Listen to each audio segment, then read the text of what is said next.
ಕೊಪ್ಪಳ ಜಿಲ್ಲೆಯ ಮುನಿರಾಬಾದ್ನ ತುಂಗಭದ್ರಾ ಜಲಾಶಯದಲ್ಲಿ ಕ್ರಸ್ಟ್ ಗೇಟ್ಗಳ ಅಳವಡಿಕೆ ಕಾಮಗಾರಿಯನ್ನು ಜಲಸಂಪನ್ಮೂಲ ಸಚಿವರು ಆಗಿರುವ ಉಪಮುಖ್ಯಮಂತ್ರಿ ಡಿಕೆ ಶಿವಕುಮಾರ್ ಪರಿಶೀಲಿಸಿ ಅಧಿಕಾರಿಗಳಿಂದ ಮಾಹಿತಿ ಪಡೆದರು.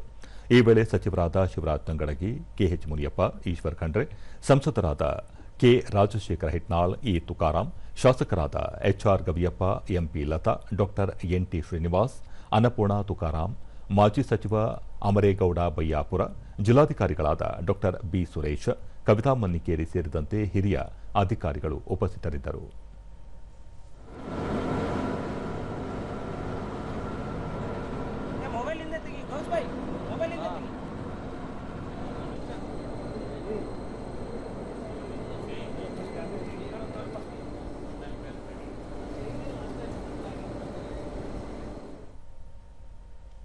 ಬಳಿಕ ಸುದ್ದಿಗಾರರೊಂದಿಗೆ ಡಿಕೆ ಶಿವಕುಮಾರ್, ತುಂಗಭದ್ರಾ ಜಲಾಶಯ ಕರ್ನಾಟಕ, ಆಂಧ್ರಪ್ರದೇಶ, ತೆಲಂಗಾಣದ ಲಕ್ಷಾಂತರ ರೈತರ ಜೀವನಾಡಿಯಾಗಿದೆ. ರಾಜ್ಯದ ಹೊಸಪೇಟೆ, ಕೊಪ್ಪಳ, ಗಂಗಾವತಿ, ಕಾರಟಗಿ, ಕನಕಗಿರಿ, ಸಿಂಧನೂರು, ಮಸ್ಕಿ, ರಾಯಚೂರು, ಬಳ್ಳಾರಿ ಸೇರಿದಂತೆ ಲಕ್ಷಾಂತರ ರೈತರಿಗೆ ಆಸರೆಯಾಗಿದೆ ಎಂದು ತಿಳಿಸಿದರು. ಜಲಾಶಯದ 33 ಗೇಟ್ಗಳ ಅಳವಡಿಕೆ ನಿಗದಿತ ಸಮಯದಲ್ಲಿ ಮುಗಿದಿದ್ದು, ಸಣ್ಣಪುಟ್ಟ ಕೆಲಸಗಳಷ್ಟೇ ಬಾಕಿ ಇವೆ. ಅವುಗಳನ್ನು ಶೀಘ್ರ ಪೂರ್ಣಗೊಳಿಸುವುದಾಗಿ ಅಧಿಕಾರಿಗಳು ತಿಳಿಸಿದ್ದು, ಮೇ 15ರಂದು ಉದ್ಘಾಟನೆಗೆ ಸಜ್ಜುಗೊಳಿಸುವ ಸಂಬಂಧ ಸಿದ್ಧತೆ ನಡೆಸುವಂತೆ ಸೂಚಿಸಲಾಗಿದೆ ಎಂದು ಹೇಳಿದರು. ಸದ್ಯ ಜಲಾಶಯದಲ್ಲಿ 10.5 ಟಿಎಂಸಿ ನೀರು ಸಂಗ್ರಹವಾಗಿದೆ. ಮಳೆಯಾದರೆ ಮುಂದಿನ 2 ತಿಂಗಳಲ್ಲಿ 44 ಟಿಎಂಸಿ ನೀರು ಸಂಗ್ರಹವಾಗುವ ನಿರೀಕ್ಷೆ ಇದೆ. ಗೇಟ್ಗಳ ಅಳವಡಿಕೆಗಾಗಿ 54 ಕೋಟಿ ರೂಪಾಯಿ ವೆಚ್ಚ ಮಾಡಲಾಗಿದೆ. ಗೇಟ್ ಅಳವಡಿಕೆ ಸವಾಲಾಗಿದ್ದು, ಅದನ್ನು ಯಶಸ್ವಿಯಾಗಿ ನಿರ್ವಹಿಸಲಾಗಿದೆ.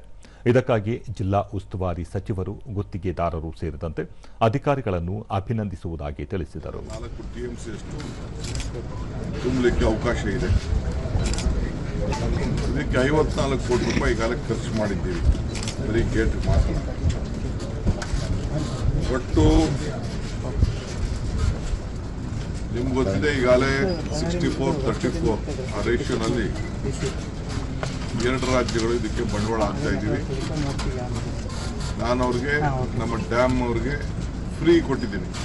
ಗೌರ್ಮೆಂಟ್ ಇದಕ್ಕೆ ಇಂಟರ್ಫಿಯರ್ ಆಗಬಾರ್ದು, ನಾವ್ಯಾರು ಜಾಸ್ತಿ ಆಡಳಿತ ಮಂಡಳಿಗೆ ನಾವು ದುಡ್ಡು ಒದಗಿಸ್ಕೊಟ್ಟು ತೀರ್ಮಾನ ಮಾಡೋದು, ಅಷ್ಟು ಮಾತ್ರ ನಾವು ಟೆಕ್ಸ್ಟೈಲ್ ತಗೋಬೇಕು ಅಂತೇಳಿ ನಾವು ಮಾಡಿದ್ದೀವಿ. ಈ 33 ಗೇಟನ್ನು ಅಳವಡಿಸಿದ್ದು ಇಡೀ ದೇಶಕ್ಕೆ ಒಂದು ದೊಡ್ಡ ಸವಾಲು ಮತ್ತು ಒಂದು ಮಾದರಿ. ದೂರದರ್ಶನದೊಂದಿಗೆ ಕೂಡ್ಲಗಿ ರೈತ ಜಿ ಓಬಣ್ಣ, ತುಂಗಭದ್ರಾ ಜಲಾಶಯದ ಗೇಟ್ಗಳ ಅಳವಡಿಕೆ ಕಾರ್ಯ ಸಕಾಲದಲ್ಲಿ ಪೂರ್ಣಗೊಂಡಿರುವುದರಿಂದ ರೈತರಿಗೆ ಅನುಕೂಲವಾಗಿದೆ ಎಂದರು. ಇದು ಡ್ಯಾಮ್ ಗೇಟ್ ನೋಡಕ್ ಬಂದಿದ್ರು, ಹೊಸ ಗೇಟ್ ಅಳವಡಿಸ್ತಾ ಇದ್ದಾರೆ. ರೈತರಿಗೆ ಅನುಕೂಲ ಆಗಂಗೆ ಮಾಡ್ತಾ ಇದ್ದಾರೆ. ಅವರು ಅನುಕೂಲ ಆಗುತ್ತೆ ಸರ್. ಇನ್ನೋರ್ವ ರೈತ ಮಂಜುನಾಥ್, ನಿಗದಿತ ಸಮಯಕ್ಕೂ ಮುನ್ನವೇ ಜಲಾಶಯದ ಎಲ್ಲಾ ಗೇಟ್ಗಳನ್ನು ಅಳವಡಿಸಿರುವುದರಿಂದ ರೈತರು ಮುಂದಿನ ವರ್ಷ 2 ಬೆಳೆ ಬೆಳೆಯಲು ಸಹಕಾರಿಯಾಗಲಿದೆ ಎಂದು ತಿಳಿಸಿದರು. ಧನ್ಯವಾದಗಳು ಹೇಳ್ತೀವಿ ಸರ್. ಟೈಮ್ ಸರಿಯಾಗಿ ಹೊಸ ಗೇಟ್ ಇಂದ ನೀರು ಉಳಿತಾಯ ಮಾಡ್ಲಿಕ್ಕೆ ನಮ್ಗೆ ಯಾವ ಟೈಮಿಗೆ ಬೇಕಾ ಆ ಟೈಮ್ಗೆ ನೀರು ಸಂಪರ್ಕ ಕೊಡ್ತಾರೆ ಸರ್. ಇಲ್ಲಿಂದ ವಿಶೇಷವಾಗಿ ನಮ್ಮ ಕೂಡ್ಲಿಗಿ ತಾಲೂಕಿಗೆ ಅಪ್ಪರ ಭದ್ರದ್ದು 74 ಕೆರೆ ತುಂಬಲಿಕ್ಕೆ ಅವಕ್ಕೆಲ್ಲ ನೀರಿಂದ ಅವಕಾಶ ಮಾಡಿಕೊಟ್ಟಾರೆ ಕಾಂಗ್ರೆಸ್ ಸರ್ಕಾರದಿಂದ.